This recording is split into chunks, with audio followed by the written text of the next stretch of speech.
오늘 우리에게 주시는 하나님 말씀을 봉독합니다. 구약성경 에스겔 36장 37절 38절입니다. 구약성경 1209쪽. 봉독합니다. 주 여호와께서 이같이 말씀하시느니라. 그래도 이스라엘 족속이 이같이 자기들에게 이루어 주기를 내게 구하여야 할지라. 내가 그들의 소유를 양떼같이 많아지게 하되 제사드릴 양떼 곧 예루살렘이 정한 절기의 양무리 같이 황폐한 성읍을 사람의 때로 채우리라.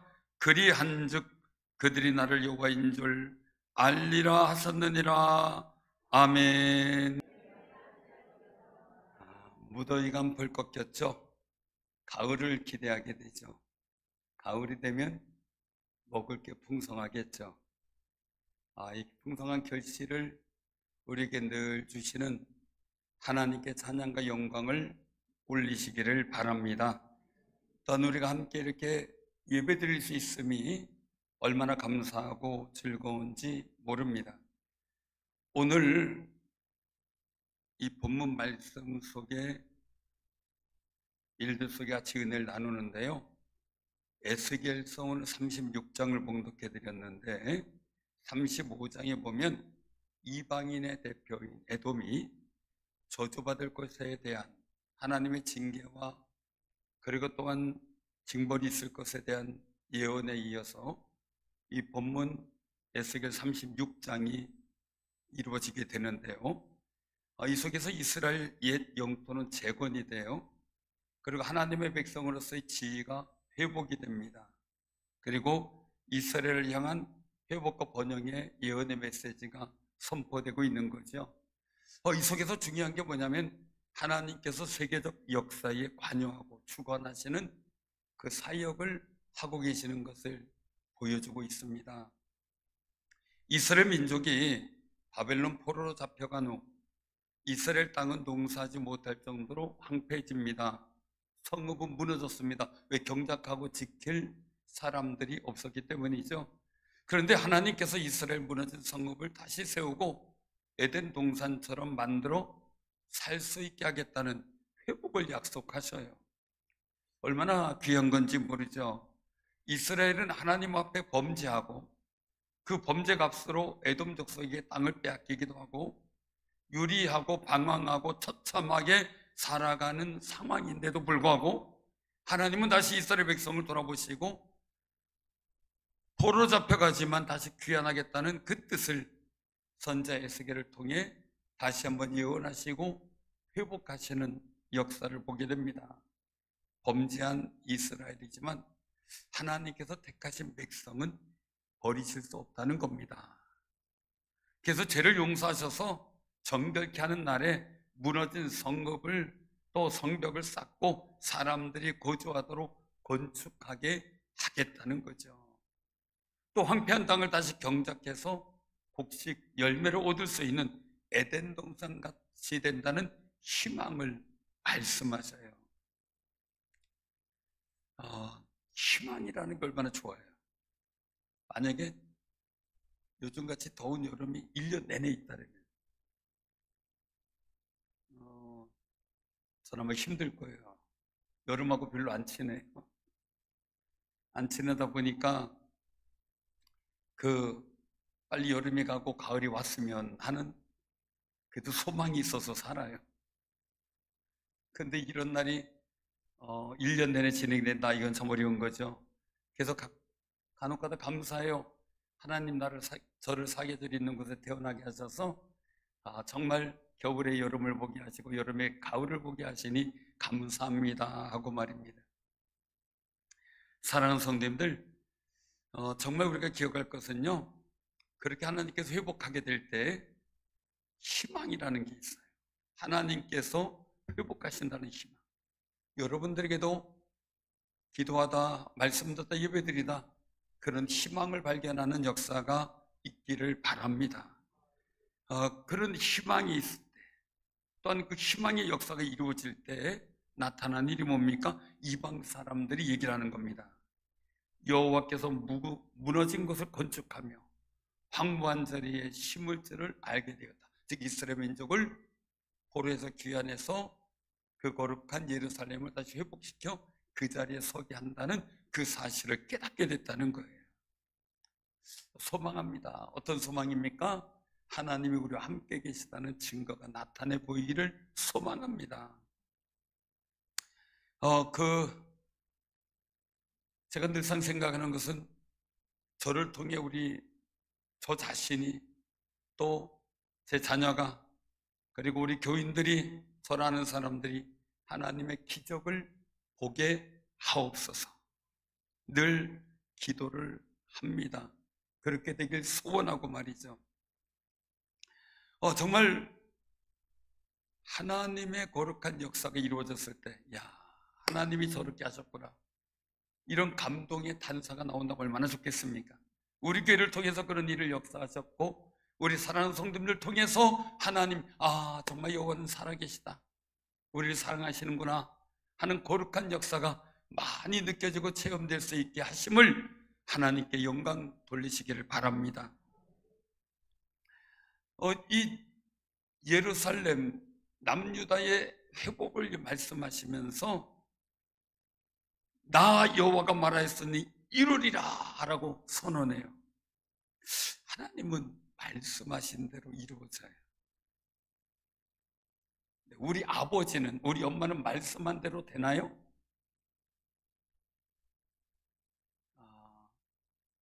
우리 자녀들 위해서, 자녀들의 믿음 위해서도요, 말씀을 신중하게 하되 말씀한 대로 잘 지켜나가면 그 아이들에게 하나님을 섬기는 거룩한 믿음을 심어주기에 굉장히 유익해요. 굉장히. 하나님께서도 말씀하는 거예요. 주 여호와의 말씀하셨으니 이루리라. 그러면 강단에서 선포돼서 내게 들려지고 내 마음에 심겨진 말씀은 이루어진다는 확신을 갖고 사시길 바랍니다. 그냥 듣고 한번 잃어버리면 의미가 없잖아요.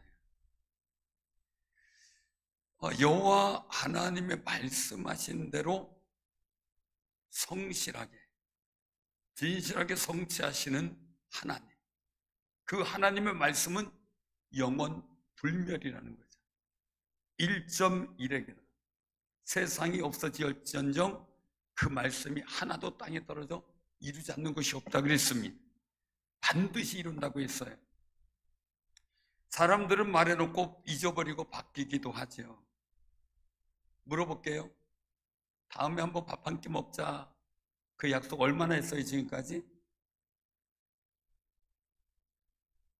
자이든 타이든 다음에 밥 한번 먹읍시다, 이 약속 얼마나 했어요 그동안?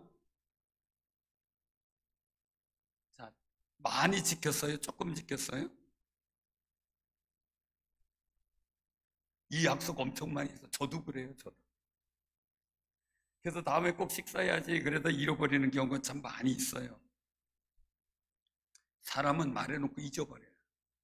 또 바뀌기도 해요. 또 환경과 처지에 따라 실행을 포기하기도 해요. 그런데 하나님께서는 하신 말씀 그대로, 선포하신 대로 이루어 가신다는 거예요.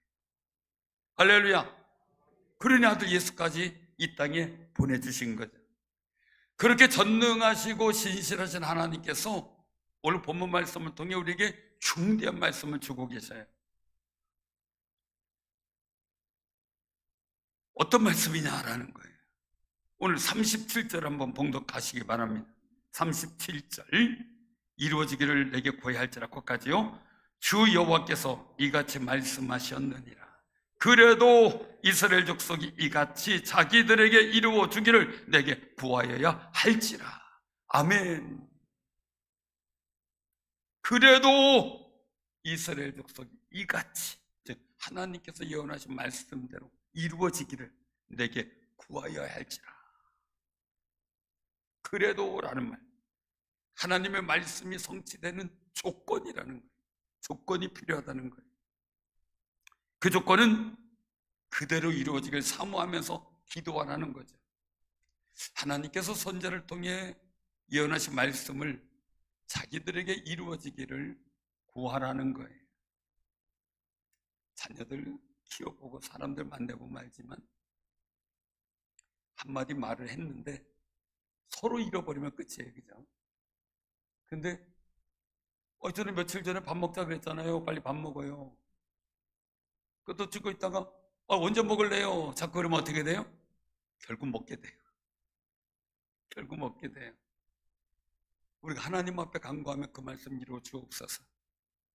내게 그 말씀 되기를 소원하고 내 눈에 그 말씀이 이루어질 현장을 보길 원하고 내 발이 그것을 걷고 내 손이 그것을 누리기를 원합니다. 하나님 앞에 기도할 수 있는 용기를 가지시기를 바랍니다. 하나님께서 선지자를 통해서 또한 우리가 말씀을 읽을 때 또 강단에서 말씀이 선포될 때 그 말씀이 성취되는 것에서는 이 기도를 통해 그 시간이 달라진다는 거예요. 빨리 받을 수도 있고 늦어질 수도 있고 말이죠. 왜냐하면 이스라엘 민족에게 예레미야를 통해서 바벨론 포로로 가서 70년이 되면 다시 돌아오게 하겠다. 이 약속을 그들은 믿고 기도했어요. 그들이 이루어지기를. 결국 70년 됐을 때 돌아오게 하셨지요. 우리가 꼭 기억해야 됩니다. 그런데 아브라함에게 약속하셨어요. 내 후손이 애굽에 들어가서 종살이한 후에 400년이 되면 거기서 이끌어내오겠다. 그런데 실제적으로 역사적으로 성경적으로 기록해 보면 430년 만에 나와요. 30년이라는 시간이 오버가 돼요. 뭐였을까? 기도였다는 거죠. 그들 고역이 심했을 때 하나님께 탄원하고 부르짖을 때 그때 하나님이 이스라엘 백성을 생각하신지라 그렇게 말씀하죠. 그때까지 기다리신 게 30년이 걸리는 거예요. 사랑하는 성도님들, 주의 말씀이 우리 급하잖아요. 그죠? 한국 사람 어디 가면은 여행객 한국 사람에 따르면 음식 주문할 때 그래요. 뭐라고 얘기하려면 빨리 한국 사람을 대표하는 용어가 빨리빨리. 근데 왜 기도는 천천히 하려고 그래요? 옆에 사람한테 물어보세요. 왜 기도는 천천히 해요?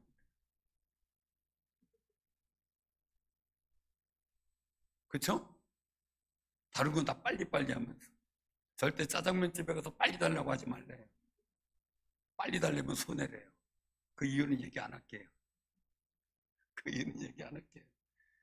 짜장면 집을 했던 제 조카들이 하는 이야기. 절대 맛있게 해달라고 하지 말래요. 그건 얘기해도 되겠다. 맛있게 해달라면 방법이 없대요. 양을 조금 줄이면 맛있대요.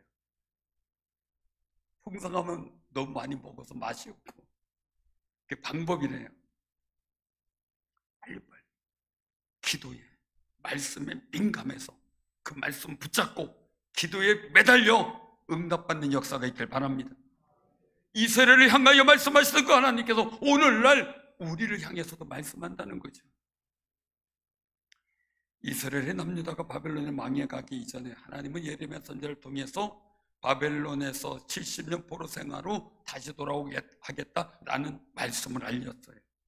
그리고 이어서 말씀합니다. 재앙이 아니고 평안이며 미래의 희망을 주는 것이라 하시며 백성들에게 부르짖고 기도하면 기도를 들어주시겠다, 만나주시겠다라고 예레미야 29장 10절 이후에 말씀하셔요. 그들이 철저하게 부르짖었죠. 그러니까 다니엘 같은 사람, 다니엘 세 친구 같은 사람, 모르드게 같은 또 에스더 같은 사람들, 에스겔 같은 스룹바벨 같은 선자들, 이런 분들이 결국 그 역할을 감당하고 신앙 회복을 통해서 때가 되매 하나님께서 이스라엘 민족을 다시 예루살렘으로 돌아오게 하신 거죠. 이때 예레미야 선지자는 나라가 망했다고 생각해서 회개하라고 간절히 외쳐요. 그런데 시드기야 왕은 오히려 감옥에 가두고 조용히 하라 그럽니다. 그리고 하나님을 의지하지 않고 애굽을 향해 도움을 요청하러 갑니다. 그런데도 하나님은 예레미야에게 말씀하십니다. 하나님은 이를 지으시고 행하시고 성취하시는 하나님이라는 거예요. 그래서 이스라엘 민족이 바벨론 포로로 잡혀갈지라도 다시 돌아온다라는 예고를 한 거예요. 그 성취의 말씀이 오늘 말씀 속에 다시 한번 재론하고 있는 겁니다. 근데 예레미야에게 주신 말씀 속에 한 가지가 있어요. 예레미야 33장 3절. 너는 내게 부르짖으라 내가 내게 응답하겠고 내가 알지 못하는 크고 은밀한 일을 내게 보이리라 하는 말씀이에요. 하나님 말씀을 저는 예레미야가 감옥에 갇히는 여건이에요. 근데 하나님 일하고 열심히 섬기다가 속상한 일 당하면 기분 되게 나쁘죠. 내가 이까짓 거 왜 이렇게 하죠? 예레미야는 얼마나 도와겠어? 복음 외치다 감옥에 갇혔으니 앞으로 나라가 어떻게 될지 모르겠어요. 세계가 어떻게 될지 모르겠죠. 사회금지법 이런 게 계속 일어나고 있는데 그게 성취가 되면 이제 오직 예수 이름 믿어야 구원 얻습니다. 이걸 못하고 이단을 이단이라고 이거 못해요. 그럼 저는 해야 돼요. 해가 되면 어떻게 돼요? 감옥에 가야 돼요. 벌금 물어야 돼요. 그때 많이 도와주셔야 돼요. 사랑하는 성도들, 그러니 그런 법이 세워지지 않도록 해야죠. 그런 법이 세워지면 안 되기 때문이죠. 왜요? 목표가 교회이기 때문에요. 교회가 마음대로 말씀 못 전하게 하기 위해서. 그러니 우리가 그런 일들이 생기지 않도록 기도해 주시기를 바랍니다. 예레미야가 감옥에 갇혀도 하나님 말씀 성취에는 문제가 없다는 거예요. 진행된다는 거예요. 아무리 시드기야 왕과 신하와 백성들이 예레미야가 전한 하나님 말씀을 듣고도 불순종하고 하나님 믿지 않는 그런 여건과 환경과 상황이 될지라도 하나님 말씀은 이루어지니 부러지지라는 거예요. 여건과 환경이 어려워도 우리가 생각할 때 자칫 잘못하면요, 상황과 여건이 어렵거나 힘들다고 생각해서 기도 의욕이 사라지는 경우가 참 많이 있어요. 예레미야는 그냥 하나님 말씀 전하는 걸 포기하잖아요. 너무 힘들어가지고 감옥에 갇히고 맨날 굶고 다른 사람들한테 욕먹고 그러니 말이에요. 게다가 이제 하나님 말씀만 전할래 그러다가도 다시 그냥 하나님께서 주시는 열정과 이 불붙음이 있어 그저 복음 하나님 말씀을 전하려고 쫓아다니다가 어려움을 당했죠. 그래도 중요한 게 뭐예요? 안 듣고 안 믿어도 하나님 말씀은 성취된다. 의욕이 사라질 때 상황과 여건을 뛰어넘어 성취하시는 하나님의 말씀을 믿어지는 믿음을 구하면 성령님께서 은사로 주실 줄로 믿으시기를 바랍니다. 로마서 10장 17절의 말씀 맞아요. 그러므로 믿음은 들음에서 나며 들음은 그리스도의 말씀으로 말미암느니라. 그리스도의 말씀으로 말미암느니라. 하나님의 말씀을 소리내어 읽으면서 내가 소리내어 읽는 그 말씀을 잘 들어보시길 바랍니다. 또 성경 통독 프로그램이 많이 있죠. 그 성경 통독하는 것을 자주 들으면서 하나님 말씀에 대한 믿음이 생기기를 기도하시기를 바랍니다. 세상의 소리를 많이 듣게 되면요, 세상에 믿음이 생겨요. 사기꾼 얘기 자꾸 들으면요, 사기꾼에 대한 믿음이 생겨서 사기를 당했는데도 경찰서 가서도 저 사람 착한 사람이라고 그러고 있어요.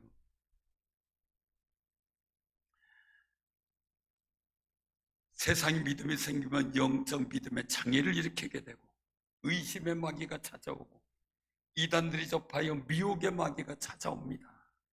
하나님 말씀을 자주 듣고 들은 말씀에 대한 믿음이 생겨 그 말씀에 굳건히 서는 귀한 삶이 되시기를 바랍니다. 저는 시편 1편 그 말씀을 너무 좋아합니다. 학생 때서부터 너무 좋아서 암송하고 그 말씀대로 제게 이루어지길 원합니다 하고 살았습니다. 그 1장 1절이 뭡니까? 복 있는 사람은, 복 있는 사람, 이렇게 시작하죠. 2, 3절에 보면 오직 여호와의 말씀을 즐거워하여 그의 율법을 주야로 묵상하는도다. 그는 시냇가에 심은 나무가 천을 따라 열매를 맺으며 그 잎사귀가 마르지 아니한 같으니 그가 하는 모든 일이 다 형통하리로다. 고백합니다. 저는 우리 사랑하는 성도님들 하는 모든 일들이 형통하기를 원합니다. 그렇게 또한 기도합니다. 말씀대로 이루어지기를 원하는 겁니다. 그렇다면 오직 여호와의 말씀을 즐거워하여 그 율법을 주야로 묵상하는 귀한 삶이 되시기를 바랍니다. 그 속에서 숨겨지고 이루어지는 말씀의 복된 역사가 여러분들 마음에 믿어지게 됩니다. 그 복된 믿음이 생기면 여러분들 삶의 자리에 주의 말씀과 뜻대로 이루어지는 거룩한 역사를 체험하게 되지요. 오늘날 그 많은 분들이 얘기를 합니다. 제가 저의 그냥 고백적인 일들 말씀드리면 시편 1편 1절을 보면서 늘 그 생각을 합니다. 제가 하는 일이 복되어야 되고, 제가 가는 곳이 복되어야 되고, 제가 만나는 사람이 복되어야 되고 합니다. 그래서 늘 그 생각 갖고 내가 어떻게 하면 복되게 할까? 상황과 여건이 어려워도 내가 있음으로 이 자리가 어떻게 하면 복되게 할까? 이걸 고민합니다. 제가 시골 교회 갈 때 87년도입니다. 신학교 1학년 1학기 마치고 방학 때 제가 청빙 받아 갔습니다. 그 목회를 빨리 한 거죠. 왜냐하면 그 교회가 가실 목회자가 없어서 교회를 폐쇄하기로 결의를 한 상태, 아무도 안 간다 그래서 저한테 얘기 들려서 제가 간다 그랬습니다. 가서 교회 폐쇄할 교회니까 많은 분들이 그런 얘기를 했어요. 선배들이 가서 그냥 자리 지키고 열심히 하다가 그냥 다시 또 시내로 나오면 된다. 시골 교회 가도 시골 교회 안 된다. 부흥 안 된다. 그런 얘기를 많이 들었어요. 근데 저는 부흥 안 된다라는 말은 귀에 들어오지 않았어요. 제가 가는 곳이 복되어야 돼요. 어제 그 마음만 갖고 갔어요. 그런데 4-5명 간신히 예배드리던 교회가 2년 지나서 30명이 넘게 예배드렸어요. 놀라운 부흥의 역사죠. 그 교회가 지금도 목사님들이 계셔요. 얼마 전에 갔다 왔는데 그냥 감사하더라고요. 감사해요. 충주에 개척할 때요, 충주는 개척 안 되는 데고 다른 데서 5-60명 분리돼서 개척하면 모르는데 성도 아무도 없이 개척하는 데는 어렵다. 전화가 와요. 선배님인데 우리 받지 않느냐. 우리가 여기서 지금 몇 년째인데 어렵다. 너도 개척했지만 그냥 자리만 잘 지켜라. 그게 낫다. 근데 제가 그 전화를 받고 제가 기도했어요. 하나님, 이런 말이 제게 안 들리게 하옵소서. 충주의 하나님의 교회는 복음의 말씀 가운데 세워지고 거룩한 은혜 가운데 하나님의 도우심으로 이루어진다는 사실이 보여지게 하옵소서. 제가 왔으므로 복 있는 역사 허락하옵소서. 제가 주 앞에 복 있길 원합니다. 기도하기 시작해서 지금 여기까지 오게 되었습니다. 사랑하는 성도님들, 하나님의 말씀이 즐겁습니다. 그 율법이 주야로 제 마음에서 묵상됩니다.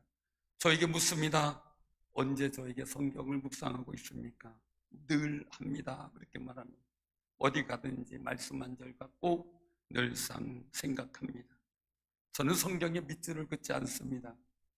그래서 보면은 성경이 깨끗합니다. 이유는 볼 때마다 새롭기 때문입니다. 밑줄을 거놓으니까 밑줄 거놓은 데만 봐요. 딴 거 안 보고. 그런데 안 거놓고 보니까 그 말씀 한 절 한 절이 새롭습니다. 그래서 저는 밑줄을 긋지 않아요. 그냥 그 말씀이 저에게 새로워지기를 바라는 거죠. 내가 몰랐던 말씀이 깨달아지기를 바라는 거죠. 사랑하는 성도님들, 오직 여호와의 율법이 즐거워하는 그 소리에 믿음이 생기면 그대로 될 줄로 믿습니다. 정말 하나님 말씀에 대한 복된 믿음이 여러분들 마음에 생기고 그들이 여러분들 삶의 치유로, 회복으로, 번성으로, 복된 역사로 이루어지는 증거가 있어 주님을 알게 되는 은혜가 있기를 바랍니다. 시편 119편 49절에서 59절에 말씀하세요. 주의 종에게 하신 말씀을 기억하소서. 주께서 내게 소망을 가지게 하셨나이다. 이 말씀은 나의 고난 중의 위로라. 주의 말씀이 나를 살리셨기 때문이니이다 라고 시편 기자는 고백했어요. 주의 말씀이 위로고 주의 말씀이 자기를 살렸다는 겁니다. 그래서 주신 말씀을 기억하고 소망을 늘 갖고 살아간다는 겁니다. 그런 믿음의 고백이 여러분에게 넘치기를 바랍니다. 그래도 이스라엘 족속이 이같이 자기들에게 이루어지기를 내게 구하여야 할지라. 말씀을 믿고 하나님의 말씀대로 내 인생이 이루어지기를 소원하며 기도하는, 말씀 믿고 살아보겠다는 용기가 여러분들 마음에 충만하기를 바랍니다. 세상의 소리에 믿음이 생기면 안 됩니다. 오직 하나님의 말씀이 여러분들에게 믿음이 되시기를 바랍니다. 우리도 하나님 말씀이 선포된 대로 좋은 날 보기를 원한다면 하나님의 말씀을 붙들고 그대로 되기를 구하는 기도가 있어야 한다는 겁니다. 그러기 위해서 물론 범죄한 백성들은 기도 속에 반드시 반성과 회개가 선행되어야 됩니다. 내게 구하라, 이 말씀 속에는요, 이스라엘 민족이 돌아와서 다른 거 믿고 구했던 거, 의지했던 거, 애굽 믿었던 거 포기하고 내게 와서 내게 반성하고 회개하고 기도하라, 이 말입니다. 기도하라. 요한일서 1장 9절에 보면요, 만일 우리가 우리 죄를 자백하면 그는 미쁘시고 의로우사 우리 모든 죄를 사하시며 우리를 모든 무리에서 깨끗하게 하실 것이요 라고 기록되어 있습니다. 하나님은 죄를 자백하는 사람들을 받아주시는 미쁘신 분이다, 이 말입니다. 또 다시 한번 말씀을 드리면 하나님은 죄를 자백하는 사람을 미쁘게 보신다 라는 말씀이 됩니다. 미쁘다, 이 말, 미쁘다. 그 말은요, 뜻이 믿음직하다, 확실하다, 믿었다, 이런 뜻이에요. 성경에서는요, 특별히 그 하나님과 관련한 언약을 끝까지 지키고 이루시는 신실한 하나님을 강조할 때 하나님은 미쁘시도다, 그렇게 고백을 했어요. 그게 사도행전에도 고린도후서에도 데살로니가 전서에도 쭉 나옵니다. 근데 성경 창세기에서 보면 하나님께서 창조하신 것을 보시고 보시기에 좋았더라. 우리 옆에 분들하고 인사 나누세요. 보시기에 좋습니다. 다시 한번, 보시기에 멋있고 예쁩니다. 진심을 다해야 돼요. 속에서 뭐 그래 이러면 안 돼요. 진심을 다해서 정말 미쁘십니다. 그런데요, 하나님이 우리를 보실 때 미쁘시게 봤다는 거죠. 근데 회개를 하는 사람은 하나님께서 그렇게 미쁘시게 보기 때문에 믿음직하게 보이고 믿어 보이고, 그리고 또한 정말 아름답게 보이는 거죠. 아름답게 보이는 거예요. 보시기에 좋은 사람의 기도를 하나님께서 반드시 이루어줘요.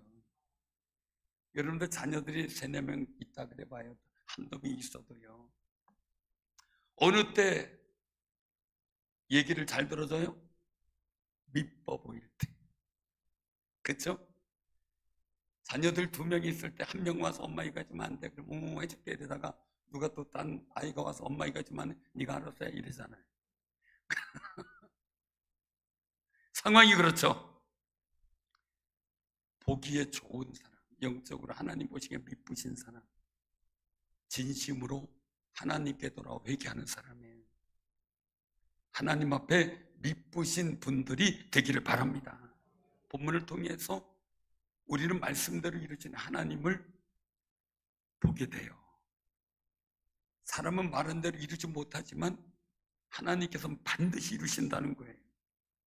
오늘 본문 말씀을 주시고 다음 장 37장에 보면 에서굴 골짜기에 마른 뼈들의 환상이 나와요. 그 마른 뼈들이 소생되는 광경이에요. 골짜기 지면의 뼈가 많이 있는데 메말랐어요. 우리도 곳곳에 6.25 사변 때 일제시대에 믿음의 사람들이 순교당하고 구덩이에 묻혀버린 그런 현장을 다시 발굴할 때 보면 참 참혹하죠.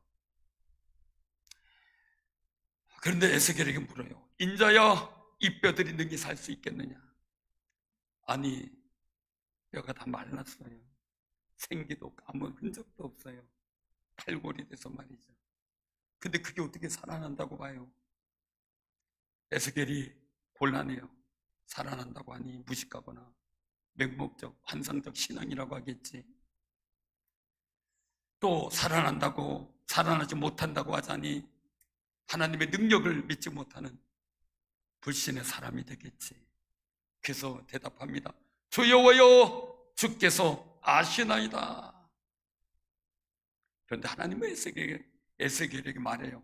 이 모든 뼈에게 대언하여 이르기를 너희 마른 뼈들아 여호와의 말씀을 들을지어다. 주 여호와께서 이 뼈들에게 이같이 말씀하시기를 내가 생기를 너희에게 들어가게 하리니 너희가 살아나리라. 너희 위에 힘줄을 두고 살을 입히고 가죽을 덮고 너희 속에 생기를 넣으리니 너희가 살아나리라. 또 내가 여호와인 줄 너희가 알리라. 아멘. 저도 여러분에게 이걸 외치고 싶습니다.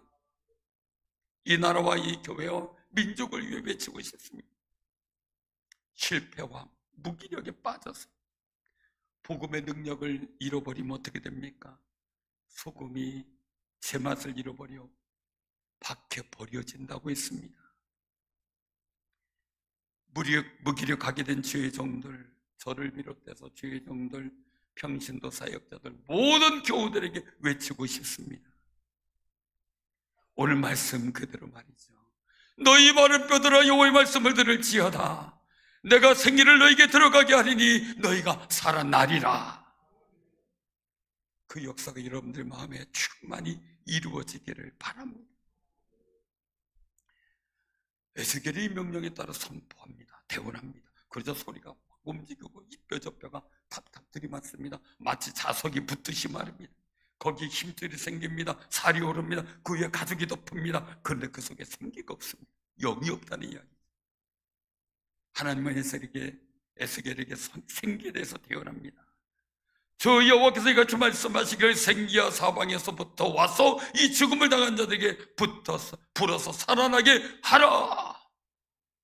성령의 바람입니다. 저들께 성령의 바람으로 살아났습니다. 그들의 모든 실패와 좌절의 마음 잃어버리고 이기고 하나님의 거룩한 종들이 됩니다. 영적 군대가 되었습니다. 이 뼈들이 살아나 사람이 되었고 큰 군대를 이루게 되었습니다. 골짜기 뼈를 이스라엘로 비유하시면서 말씀하신 겁니다.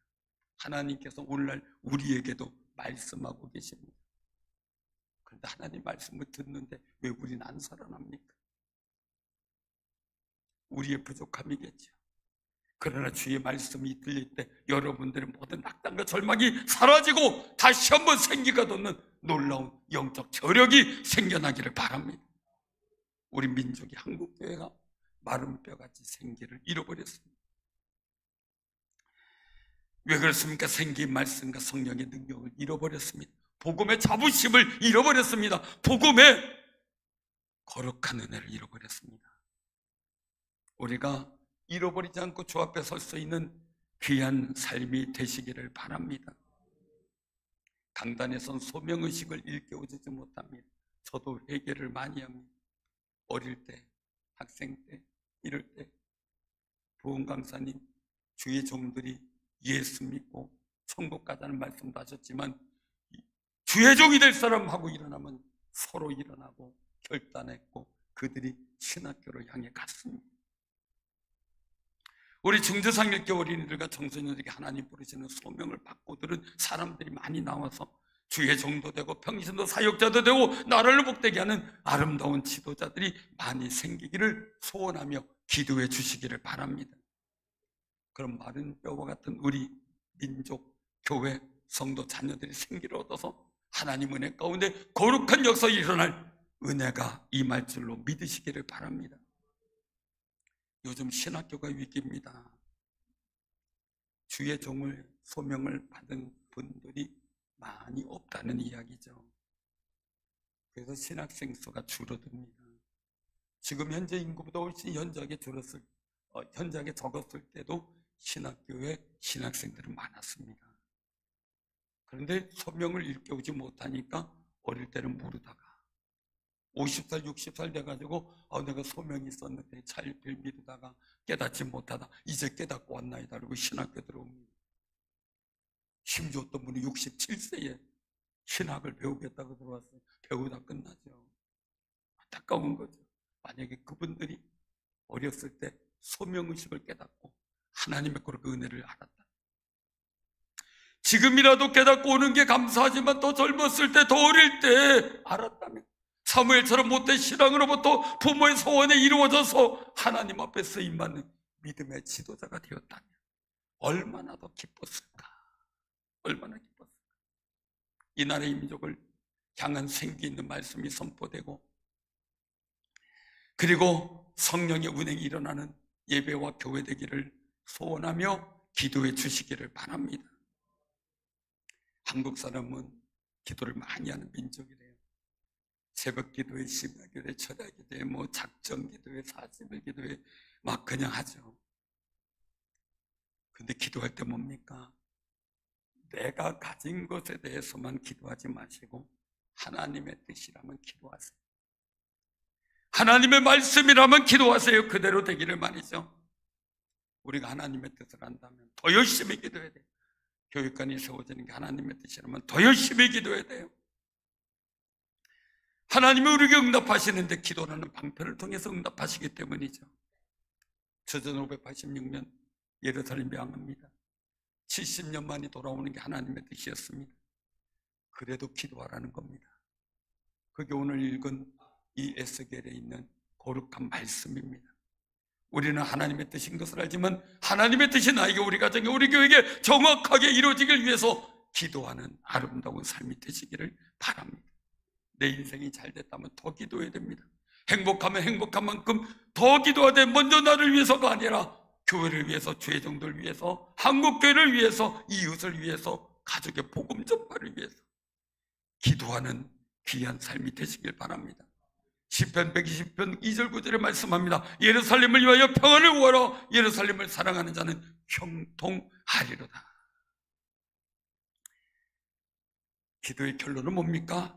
오늘 38절입니다. 함께 봉독합니다. 제사 드릴 양 때 곧 예루살렘이 정한 절기의 양 무리와 같이 황폐한 성읍을 사람의 때로 채우리라. 그리한즉 그들이 나를 여호와인 줄 알리라 하셨느니라. 아멘. 여호와를 인정하는 데서 예배를 드립니다. 우리 인생의 목표가 예배가 되어야 됩니다. 우리나라가 번성할 때 예배가 회복이 되었습니다. 우리나라가 약해질 때 예배가 축소가 되었습니다. 형식이 되었습니다. 세상은 우리를 예배를 약하게 만듭니다. 그러나 우리 인생의 목표가 예배가 되어야 됩니다. 여기 절기 때 양무리가 많다 그랬습니다. 그때 예배가 풍성할 때입니다. 그때 어떻게 사람의 때로 채운다는 겁니다. 비유입니다. 그런데 중요한 게 있습니다. 예배가 풍성할 때 번성한다는 겁니다. 우리 마음에 예배를 드리는 거룩한 마음이 내 마음속에 부흥하기를 바랍니다. 예배에 생명을 거는 믿음의 목표가 부흥하기를 바랍니다. 그럴 때 그래도 기도하라, 그래도 구하라 하는 거룩한 역사가 우리 마음에 확신이 되어지고 믿음대로 여러분들에게 주의 말씀이 성취될 줄로 믿으시기를 바랍니다.